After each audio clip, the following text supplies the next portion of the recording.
সন্ধে হলেই দেখবে খুচখাচ কিছু খেতে ইচ্ছা করে। তো সেরকমই একটা সিম্পল রেসিপি নিয়ে চলে এসেছি। রেসিপিটা এতটাই সিম্পল যে যে কোনো কেউ কিন্তু বানাতে পারো, আর বানানো কিন্তু খুবই সহজ। আর উপকরণ এই ঘরোয়া কয়েকটা সামান্য উপকরণে বানাচ্ছি, তার জন্য কিন্তু আহামরি অনেক কিছু লাগবে না। আর যাদের ঘরেতে বাচ্চারা আছে তারা কিন্তু আগে থেকেই নিজেদের জন্য সরিয়ে রেখো, নাহলে কিন্তু একটাও তোমাদের ভাগে থাকবে না। তো চলো স্টার্ট করে দিই। প্রথমে যেটা লাগবে সেটা হচ্ছে আলু, কারণ এই রেসিপিটার প্রধান আর প্রথম উপকরণ হচ্ছে আলু। তো সেটাই আমি নিয়ে নিয়েছি। প্রথমে কিন্তু আলুটাকে আমি সেদ্ধ করে নেবো ভালো করে।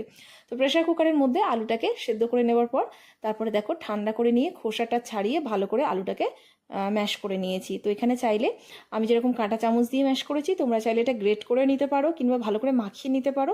মোট কথা হচ্ছে ভেতরে কোনো দানা দানা থাকবে না, খুব ভালো করে আলুটাকে ম্যাশ করে নিতে হবে। তো তারপরে খুব সামান্য কয়েকটা উপকরণ বলেছি। তো তার মধ্যে প্রথমে আছে চিলি ফ্লেক্স, গোলমরিচের গুঁড়ো, স্বাদ মতো নুন, আর আছে ধনেপাতা কুচি। তার সাথে দিয়েছি চালের গুঁড়ো, কর্নফ্লোর আর অল্প একটু তেল। বাচ্চাদের জন্য যদি বানাও তাহলে চিলি ফ্লেক্সটা বাদ দিতে পারো।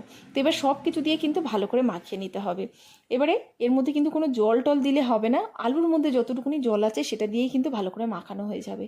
তো অল্প একটু তেল আমি পরে অ্যাড করেছি, করে দেখো এইভাবে বেলে নিয়েছি। এইভাবে বেলতে যদি অসুবিধা হয় তাহলে নিচে একটা প্লাস্টিক দিয়ে ওপরে আর একটা প্লাস্টিক দিয়ে এইভাবে কিন্তু বেলতে পারো, মানে দুটো প্লাস্টিকের মাঝখানে এই ডোটাকে রেখে বেলতে পারো।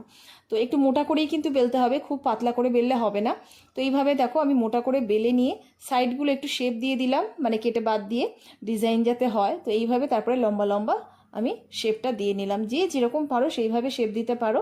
তো ব্যাস, এইভাবে হাত দিয়েও তোলা যায়, আর তাতেও যদি অসুবিধা হয় তাহলে কিন্তু এইভাবে ছুরি দিয়ে তুলে নিলে মানে খুব সিম্পল হয়, মানে অসুবিধা হয় না। এইভাবে কিন্তু তুলে নেওয়া যায়, ভেঙে যাওয়ার চান্সটা কম থাকে। তো এইদিকে দেখো সবগুলো বানানো হয়ে গেছে। এবার এইদিকে আমি তেল গরম করতে দিয়েছি। তেলটা কিন্তু খুব বেশি গরম করা যাবে না, প্রথম মোটামুটি একটু মিডিয়াম থাকবে, সেরকমই অবস্থায় এরকমভাবে আমি কিন্তু দিয়ে দেবো, মানে একটা ব্যাচে যতটা ধরে সেইভাবে সবকটা দিয়ে আমি কিন্তু একটু ভেজে নেবো। তো প্রথমেই কিন্তু মানে নাড়াচাড়া করা যাবে না, নরম আছে, ভেঙে যেতে পারে। একটা সাইড হলে খুব আস্তে আস্তে আরেকটা সাইড কিন্তু উল্টে দিতে হবে, যাতে আরেকটা সাইডও কিন্তু ভাজা ভাজা হয়। তো একটু সময় নিয়ে এটাকে একটু ভাজতে হবে, মানে একটু ধৈর্য নিয়ে এটাকে ভাজতে হবে। তো ব্যাস এইভাবে একটু লালচে করে ভেজে নিলেই কিন্তু হয়ে যাবে। তো এইভাবে কিন্তু প্রত্যেকটা ব্যাচ আমি ভেজে নেব, আর এটা কিন্তু খেতে সুন্দর লাগে, বিশেষ করে টমেটো কেচাপের সাথে। তো এই ধরনের অনেক রেসিপি কিন্তু তোমরা আমার ইউটিউব চ্যানেল আর ফেসবুক পেজে পেয়ে যাবে, দেখে নিও। আজ যদি ভালো লাগে অবশ্যই কিন্তু পাশে থাকার অনুরোধ রইল। তো চলো দেখা হবে আরও একটা নতুন রেসিপির সাথে। ততক্ষণের জন্য ভালো থেকো, সুস্থ থেকো, টাটা।